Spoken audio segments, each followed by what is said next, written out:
I played this game for 2 hours. And I had a lot of fun with it. And I got all 5 endings to this first chapter, and I got to the end of my video, and I didn't have my audio recording at all. And I did audio checks. I did everything that I usually do before I do a video. And guess what I did because I'm stupid? I had my mic muted, and I didn't even know it. Here's what we're gonna do. I'm going to go ahead and replay through the game. Am I going to be shocked and or terrified of anything that may or may not happen in the game? No. However, I want to do this because I like the game a lot and I had a lot of fun with it, and I'm just stupid. So this is me trying to salvage this video.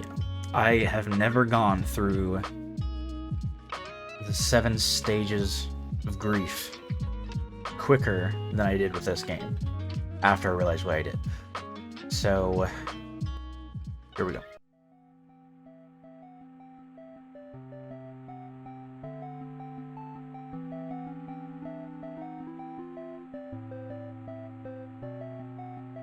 September 21st, 1987. It's been 1 year since I first went inside that house. I have to finish what I started. What I am about to do has not been approved by the Vatican.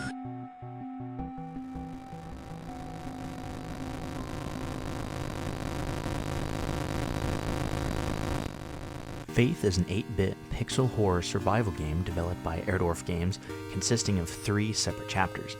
Now, this version that I played of the game is titled Faith, the Unholy Trinity, which is basically a compilation of all 3 chapters wrapped into one nice little package. The game itself is based on what's sometimes referred to as a satanic scare of the 1980s and 90s in the United States, which consisted of over 12,000 cases and allegations of varying types of physical and sexual abuse within the context of satanic rituals or just general occult practices. With all that being said, the game dropped me in with not a lot of information, but left it to me to unveil the story through written notes that I would find as I progressed throughout the game. What I did know is that I controlled a Catholic priest in 1987 who was returning to the site of a failed exorcism from the previous year. He makes it known immediately, however, that the Vatican itself has not authorized him to go back and has not approved this exorcism. The only weapon I got was a crucifix, which helped me keep enemies at bay, as well as helped exorcise a large assortment of objects that have also become possessed.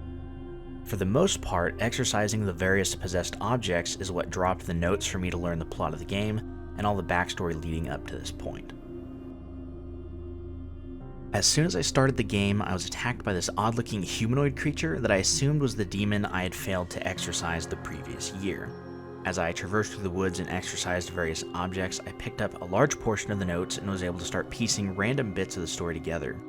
I learned that another Catholic priest, Father Allred, had accompanied me on the night of the exorcism of the Martin family in their home. The family consisted of mom, dad, a set of young boys who were twins, and their oldest daughter Amy, who was 17. Amy somehow became possessed, and even more strangely, the exorcism somehow got botched. This led to Amy not only killing Father Allred, but both the parents as well, with the player having escaped. With this newfound information, I finally charged into the dilapidated house to search for Amy, to, I guess, finish the exorcism by myself this time, if only to relieve my guilt.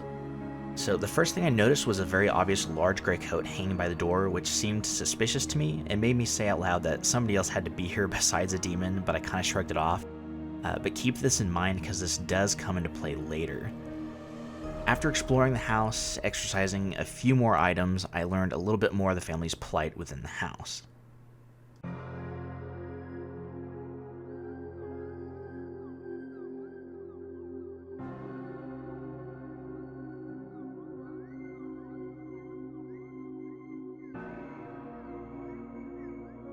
I eventually found Amy, which to my surprise was not the same creature I found outside.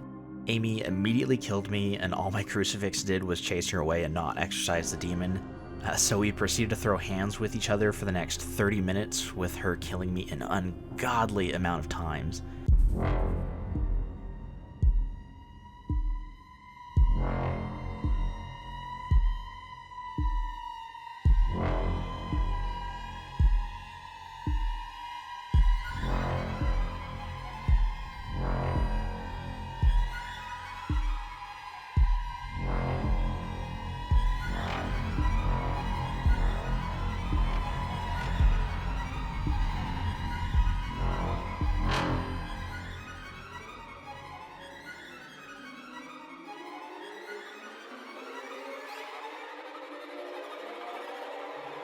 Eventually, after slowly getting up for the 50th time, spitting half my teeth out, and then proceeding to beat her over the head with my crucifix, I finally beat the demon.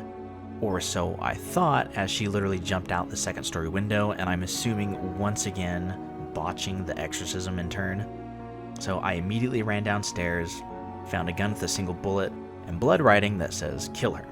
So immediately I ran to the car, was attacked by the pale freak, shot him, and drove off.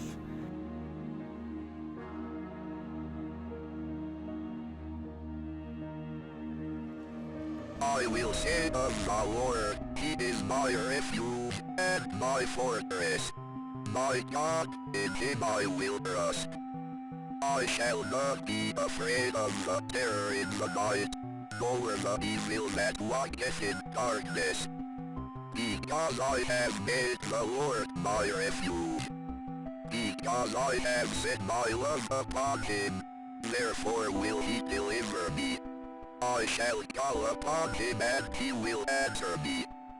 He will be with me in trouble. He will deliver me and honor me. I can't explain what happened at that house. I can only have faith that I did the right deed.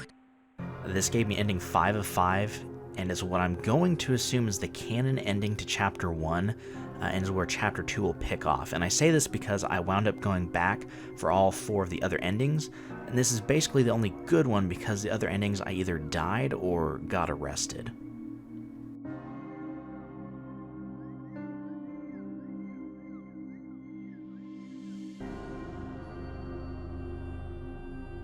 So ending 1 occurred when I actually found Amy outside the house bleeding out. I shot her like the house had wanted me to and killed her, and this just wound up getting me arrested because a state trooper heard the gunshot and found us both.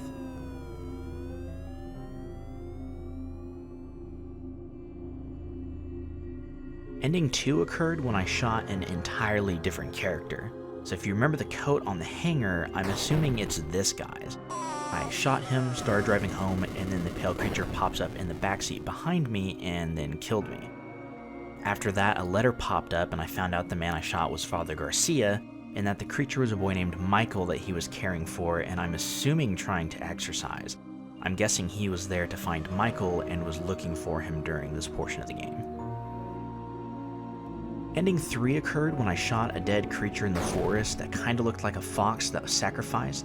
This time as I drove off, I got surrounded by cultists, and I'm assuming that I got sacrificed this time.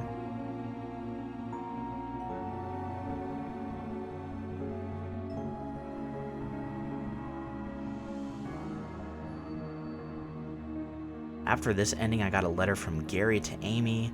I'm assuming he's the one that inducted her into this cult and is responsible for her possession to some degree.